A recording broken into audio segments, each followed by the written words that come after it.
You are now listening to the Mel Gill Sports Podcast, a woman-run pod that is dedicated to bringing an alternate perspective to sports in all aspects.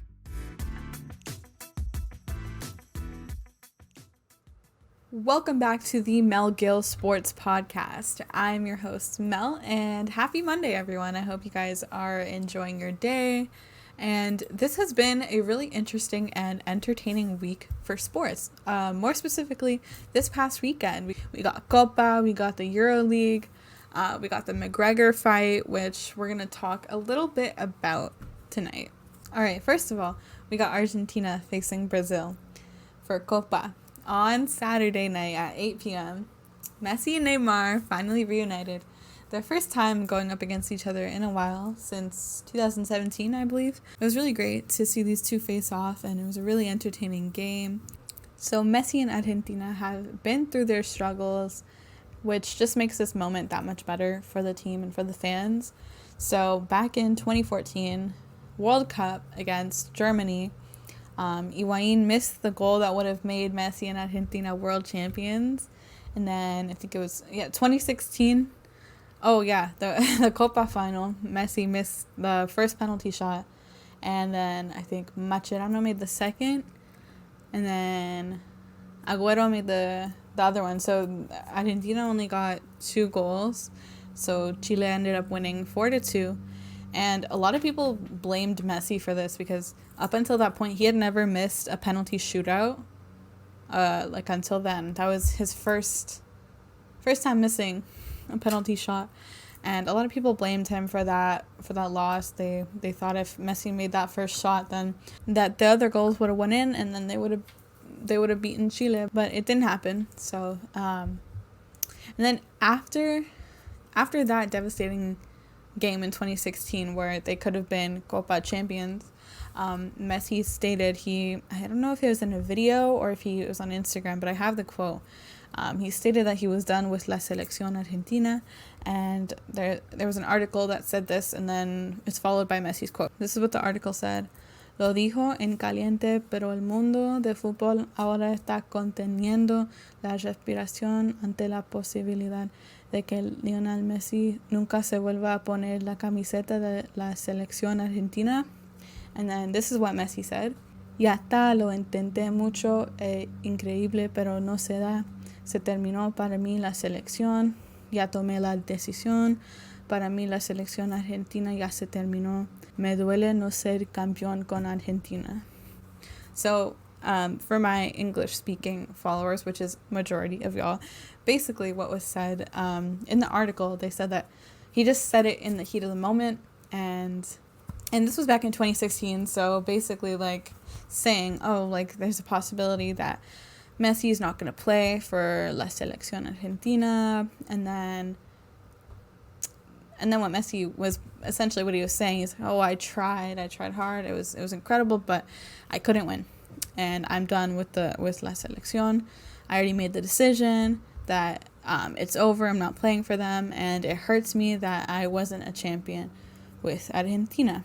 So that's basically what he said there, and so after all that heartbreak from those years and for not winning an international trophy, Messi finally wins one. He finally wins one with Argentina, and it was crazy. It was great to watch. Had my family watching. A lot of people on social media were cheering for Argentina anyways, so it was great to see. I love seeing people rep Messi and Argentina. So thanks to the pass from De Paul. In the 22nd minute, I believe, Di Maria scored a single goal for Argentina, which allowed them to defeat Brazil. So, thank the finals MVP, Di Maria, for that.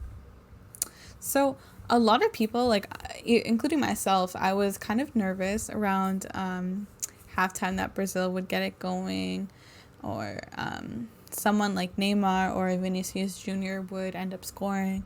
And even though they tried, they had some good shots, they were dribbling the ball well, they passed well, it seemed like they were really no threat to Argentina's goalkeeper, Emiliano Martinez, and he was just incredible for Argentina throughout the whole tournament, really.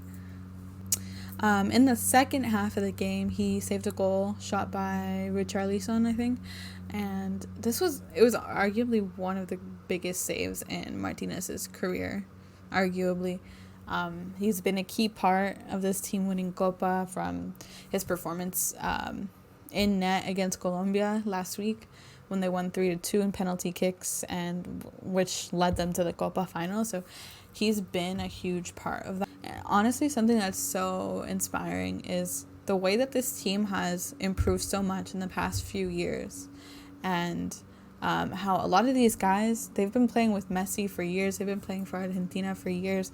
Not all of them, but a lot of them have. And it's like they knew they had to do it for Messi because they were there, they experienced the heartbreak of the prior years, with them coming just short, not winning Copa. So some of them were there, some of them witnessed it, they watched it. So they know, and they felt how tough that had to be, not only for Argentina, but the fans, the organization, and for Messi as well. So regardless of how Messi played, regardless of how quiet of a game he had, you could see the impact that he had on the team, that he always has on the team. You could see how bad these guys wanted Messi to win, just as much as some of us fans did. I mean, come on. They were throwing Messi up in the air at the end of the game, parading around him, singing with Messi. I don't think I've ever seen a team really embrace a player as their leader and be as proud as Argentina did this past Saturday. And it just shows how much this Copa final championship really means. And just like another thing, Maradona, I hope he is proud of this team. Messi acknowledged him, saying that where he is, he's happy for Argentina, and he is proud of Messi, he's proud of the team, and I have no doubt that he is. And yeah, rest in peace, Maradona. But I'm so happy that this team was able to get it done. And Messi just gets so much criticism, and he is constantly being labeled as not being a leader, not the best, not good enough. So I don't want to hear it. This solidifies it for me. It was already solidified for me, but I don't care. Messi's the GOAT. Get out of here with your Ronaldo propaganda. I don't want to hear it. I'm not interested in it.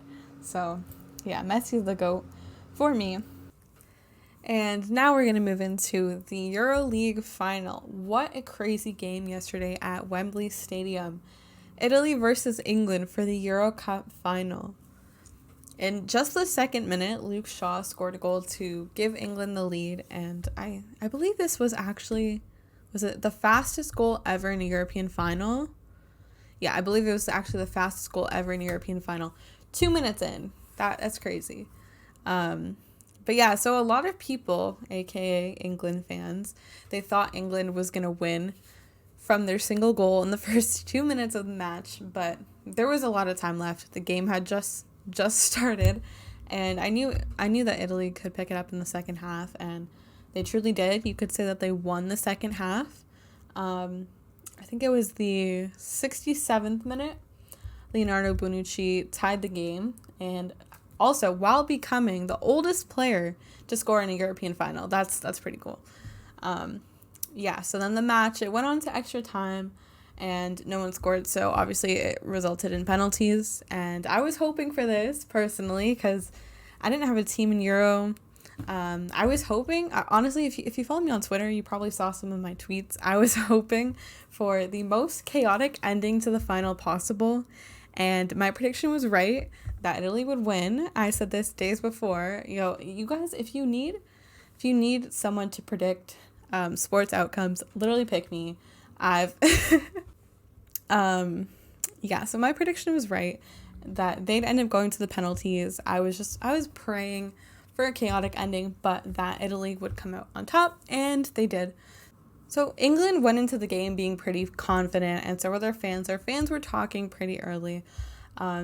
You could see the difference between the fans. The Italy fans were pretty quiet. The team stayed humble, and I think that's what had to do with how they were able to win as well.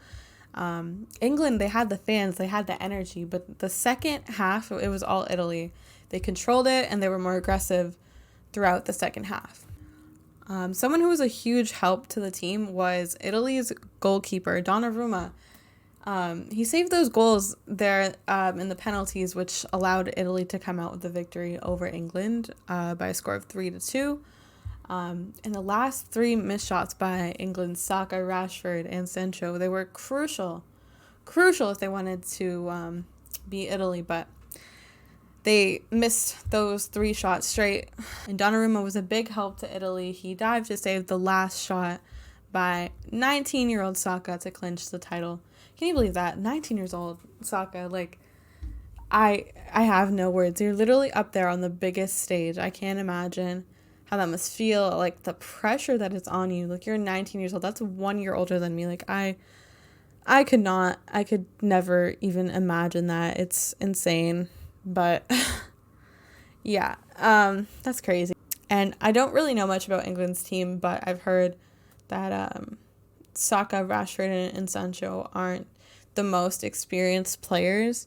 So I was just wondering, I was confused why their coach placed those three players to take the last three shots. I don't know if it's a setup. I don't know if that's a stretch. Like, it just doesn't make sense to me. Like, as a coach, why would you put three inexperienced players up there? Especially with what happened after and all the hate and discrimination that they were receiving from England's fans. To place the fate of your team on a 19-year-old just kind of felt a little bit weird to me. Like, I get it. Some people were saying, oh, they're going to give them experience. But really, is it now the time to try and give your team experience? Why not have someone who has experience take the last shot? Like, I get it. He did great, though. Donnarumma was incredible. He was great for Italy. So I don't think there should be any blame on Saka, Rashford, and Sancho, especially Saka, 19 years old. You got to give the guy props. Like, that must have been just unbelievably tough to just even walk up there and even attempt that shot. I mean, he did great. So props to those three. I really don't think, like, it's disgusting, the treatment that they're receiving right now. Not even only from England's fans, like, just around the world. Like, it's really disgusting. They're so young. They don't deserve this at all whatsoever. All right, welcome back, everyone. I'm now here with Siera, also known as Open Gym Ananobi on Twitter. You probably know her as Raptors fan and also fan of Italy, who we just saw yesterday win the Euro Cup. So, hi, Siera. How are you doing? Hi, I'm good. How are you? I'm great. It's great to have you back on, especially just considering the whole change with the show. It's nice to have just you and me talking. I'm excited. No, I love the rebrand, and I'm so excited to follow your pod and see all the conversations you have with really cool people, and I'm excited to be part of it again. Thank you. It's great to have you back on. So, I didn't really watch much of the Euros or Italy before the final yesterday, so I was wondering if you could maybe talk about what does this mean to you as a fan, and what are your thoughts on Italy's journey throughout Euro and yesterday, them winning?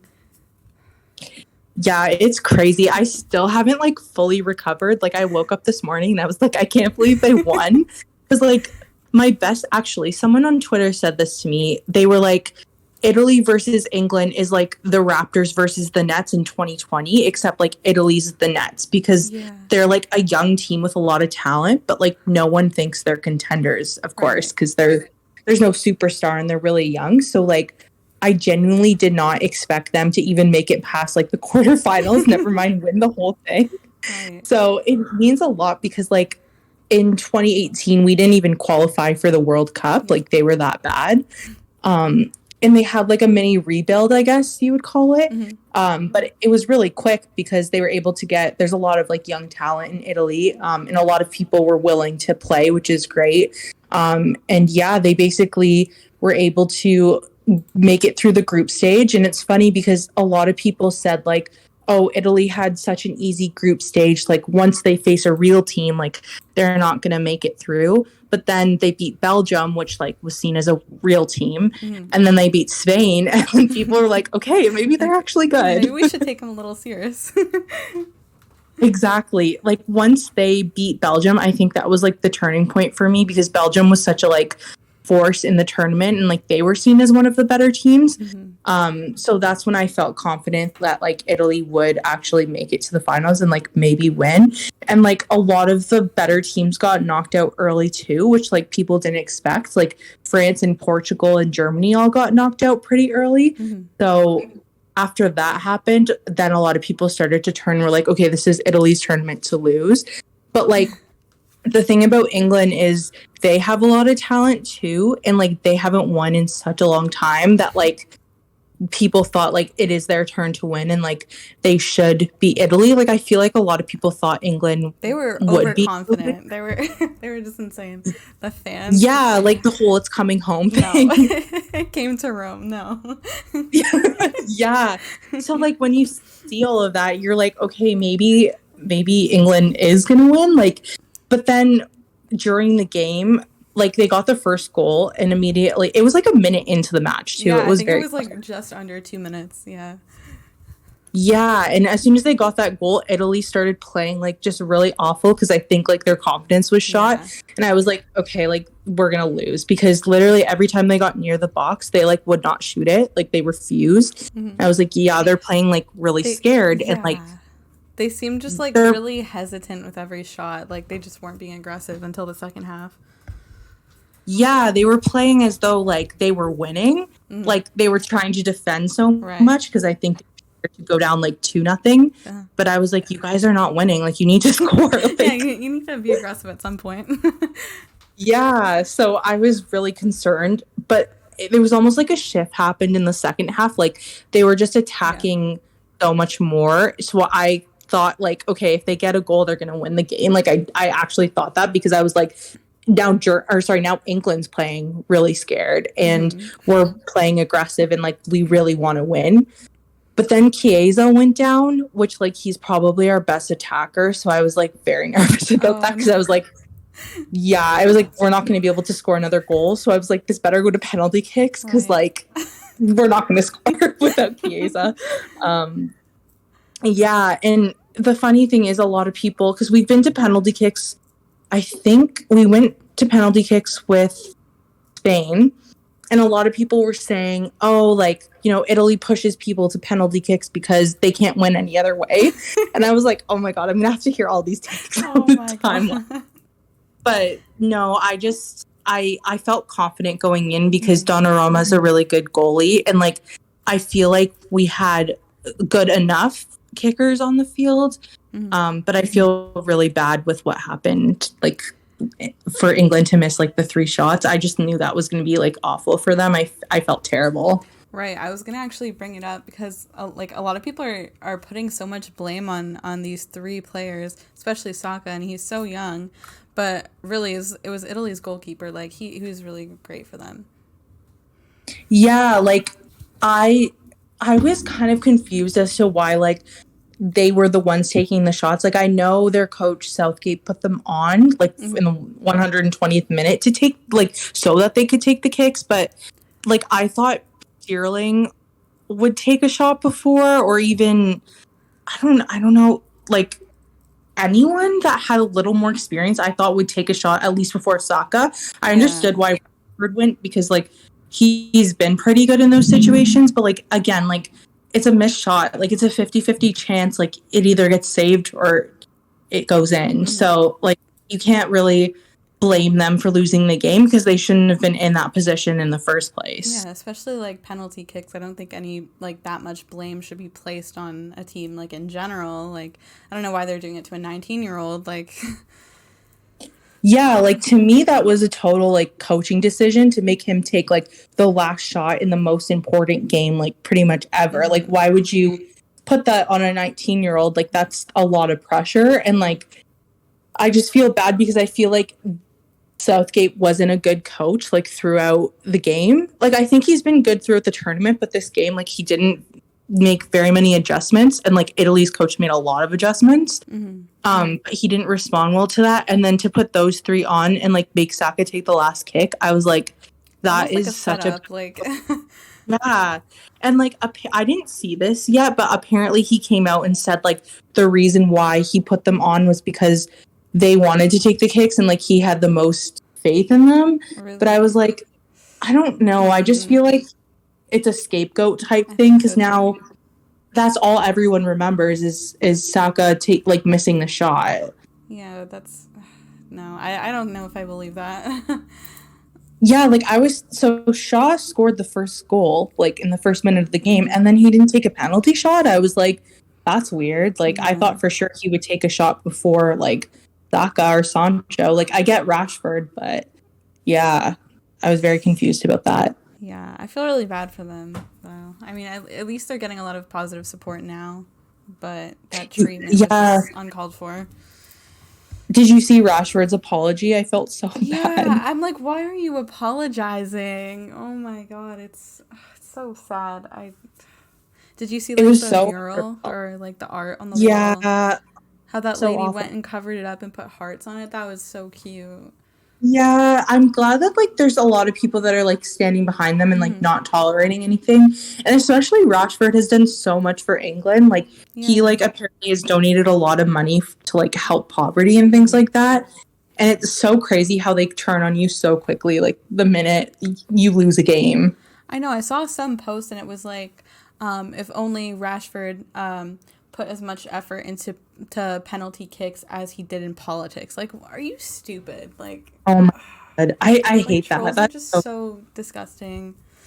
Yeah, and like I saw too, there was lots of ads about how like when England loses, apparently like domestic violence rates go up. Yeah, that's unbelievable. Like it's just a game at the end of the day. Like it's really not that serious, and I just think like soccer and basketball are probably the two sports I'm a fan of the most. And like when it comes to fans, like it doesn't even come close to how crazy like football fans are. Yeah. Like it's insane. And I feel so bad for the players, especially the players that like choose to play for these national teams because they're doing this for like our entertainment. Like they don't owe us anything. Like they don't have to play for these national teams. It's not in their contract or anything. Yeah. So yeah, I feel really bad. Really sad, but at least Italy won. You know, I tried to predict it. I manifested it. Yeah, thank you so much. I'm honestly so happy because none of my teams other than the Raptors ever win anything. Like I feel like I'm the Drake curse. No. Like it's the Siera curse. Because like any team I cheer for like does bad. So I really did not think they were gonna win. Like after every game I was like, okay, they're gonna cool off now. And like every game they played in was like pretty close. Like it was never a blowout or anything. Like they never scored like 4 or 5 goals. So like every game I was like nervous. Like I had the Game 7 Philly feeling in my stomach because I was like, they're not gonna win this. Like they did though. That's great. I love seeing like everyone celebrate. Yeah, and it makes me happy too because it means a lot more I think to fans because like they literally didn't qualify for the World Cup in 2018 and like that was a low point because Italy is like really known for soccer and like they do have a lot of talent available. And like they won the World Cup in 2006 and they went to the finals in 2012 and like they've always been a good team. So like to not even qualify was like I think really embarrassing and like all the players kind of took it personally and like the coaching staff too. So then they like rebuild mode and really like tried to get younger talent to get them ready for this tournament. And I think COVID like having that year off because the Euro was supposed to be in 2020 and it was now this year. I think like having that year was really helpful for them too because they were able to just like gain more chemistry. So I'm just really happy that like we literally started from the bottom and then we tournament, which is like never happens. So I think too like this I'm not expecting them to like win the World Cup or anything, but like I think that'll give them a lot of confidence like going into the World Cup and like they'll be able to make another really good run too. Yeah, I hope so, but I don't want them to win, you know. I got Argentina winning. Okay, that is so I wanted to say too like I think people know like I'm also a Colombia fan for Copa. And like they kind of it's the same vibe with them. Like James is not playing for them anymore, so it's a younger team with like not a ton of experience, and like they were able to make a run. But like I always said, like when Colombia was out, I wanted Argentina to win because I really wanted Messi, like his international trophy. Because like I personally, like Messi is my goat over Ronaldo, and I know that's like controversial, but I know it is, but it's facts. It's the truth. So now that he has like the international trophy, like I feel like there's no argument. Solidifies that, yeah. So I was really happy that like Argentina won. Like I'm always a Colombia fan first, but like when they're out, like I will cheer for Messi in Argentina. Yeah, we appreciate the support. We're kind of the same way. Like my family, like we kind of like Colombia as well. So if we're out or anything, we'll cheer for Colombia. So yeah. Oh, I love that. Yeah, and like hopefully, like I know the Euro like was really popular and really hyped, and I hope one day like South American football gets that same like respect because it is really entertaining. Like if people gave it a chance, it's just as entertaining, if not more than the Euros. Yeah, it's low key more.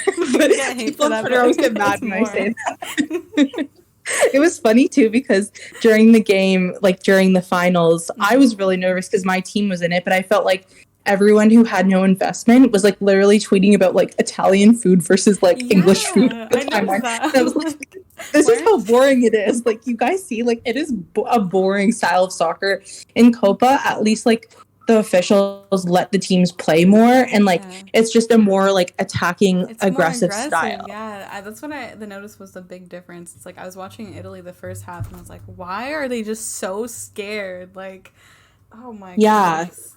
It's literally keep away, and like I know personally like Italy plays a really like defensive style, so like once they get one goal they play park the bus and they literally like play 5 people back and they will not like let anyone get into the box, which like is great if you want to win, but it's not fun to watch like if you're just a spectator. But I feel like the South American teams don't really play that, like they're always attacking. Really yeah, so I mean, I personally enjoyed Euro more because my team won, and like in Copa my team didn't win. But like I think overall, like Copa was a better tournament to watch like any game. Like I think Brazil versus who did Brazil play in the semis? Oh, they faced Peru. Right, that game was so good. I didn't literally. What happened? There was like 2 red cards, and like it was aggressive like till the end, and I'm pretty sure it was close till the end too. And like I personally know nothing about Peru, and like I felt so attached to the team because they were like underdogs, and I was like, I want them to win this game. And like I just feel like you can turn on any game and like get into it, whereas like with the Euros it's a little different. Like I feel like you kind of have to have a connection, otherwise like it's pretty boring to watch. Yeah, like I wanted Italy to win, but I didn't feel connected to them. Yeah, like you just root for like the most chaotic outcome, to be honest. Like I was so happy when it was penalties. I was like, I said it in like the first 10 minutes. I'm like, I need to see penalties. This is not my team. I need chaos. That must have been so nice for like you guys to watch, but for me, I was literally just like sweating. Just like I couldn't breathe. And it's funny because like I was watching it at my family's house, and their stream was like somehow like really behind. Like literally. My brother and I knew Italy won 3 minutes before like we even saw Saka miss the shot. Oh, that's worse. My family was getting mad at us, and they were like, "Don't spoil it! Don't spoil it!" And I was like, "What do you mean, don't spoil it? It's happened!" Like, and so like we saw that they won, and instead of watching the last couple of shots, we were trying to record everyone's reaction because they had no idea. Oh, that's great! That sounds so fun. Yeah, it was really fun. And in my town, there's like a lot of Italians. So like there was people in the streets like all night, like horns honking. Like it was like essentially a 24-hour party. Like I can still hear it outside. Yeah, I know. Like I live in like a smaller city than Toronto, and like a bunch of people here, like they're not even Argentinian, but they just drove down to Toronto and just celebrated. It was nice. I love seeing everyone's stories with like Italy and Argentina. I love that too. Like it's just so meaningful, and like I remember celebrating the Raptors parade, and like that feeling doesn't come around like that often. So I was really glad that like at least one of my teams won something, and I was able to like celebrate with people because like COVID's a lot better too. Like I mean, I like had my mask on me and stuff, but like it was a lot of fun. Yeah, it was really fun. This whole weekend was just super fun for sports. It's been great. Yeah. that carries into the Olympics too. Like, at least we have that to hold us over before like the new NBA season starts and stuff like that. Yeah, I hope we win a ring soon. We need to. I know. I'm getting excited for the next season, and I'm excited to like listen to your pod and hear you cover it too. Look at you making trades though. I see. Yeah, like I'm in this mock trade group. It's all Siera. It was funny because that trade that like I was telling you guys about, I made it at like midnight on a Friday, and I was like, "Am I Masai?" I loved your tweet about like the player abbies. Like they're always like talking shit, but imagine this actually falls through and oh my god, I will literally be the most annoying person. Like I will never shut up about we're just all like the group chat's just gonna send like those mass Twitter like messages and just literally like I need that trade to happen because I will be the most like vindicated person ever. And, like, it's funny, too. I was telling my friend that's on Twitter, I was like, imagine, like, I don't think Player AV Twitter knows that, like, I actually work in sports. Like, I think they would have a heart attack and die, like, if they, because, like, they think that, like, we just like sports for the players, which is, like, not true at all. Like, their perception of us is just completely wrong. Yeah, and, like, I just like to play into it now because I'm like, you know, nothing's going to change their minds, so might as well, you know, have fun with it. But we actually know what we're talking about, and we will be working in sports in the future, so it's gonna be funny to see their reactions in a few years. Oh, I know. One of these days I'm just gonna, like, when I start my job, I'm just gonna be like, so, like, I actually work in sports. Just tag didn't know all of them. Yeah, literally. I almost said one of their ads, and I realized we're recording. It's okay, I can cut it out. This is like, it started as like a Europod, and then it just like ends with me spilling tea. And all the player people. Always ends with the Raptors. Always. Oh my god. All right. So it's been really fun. It's been very fun talking with you, Siera, and having you explain Italy and their whole run. And it's been really fun to see. It was a great game, and I'm so happy you joined me today. I just wanted to thank you for coming back on. Thank you so much for having me. I'm so glad you gave me an outlet to be able to express my Italy propaganda, because I'm sure people on Twitter are sick of it and happy the Euros are over. But I'm personally really happy with the outcome. And yeah, thank you so much for letting me rant about it. No problem. Congrats. And I can't wait to talk to you again on here. Yes, I'll definitely be back soon. All right, I just wanted to thank you guys so much for spending some time listening to the pod, joining me here today, and talking about something other than basketball for once. Just being able to talk soccer with you guys. It's been very fun. It's been really entertaining to talk with you guys on Twitter about this and see your opinions, considering we really only talk about basketball all the time. So it's been really fun. It was a good weekend for sports, and I hope you enjoyed the episode. Thank you to Siera for coming on.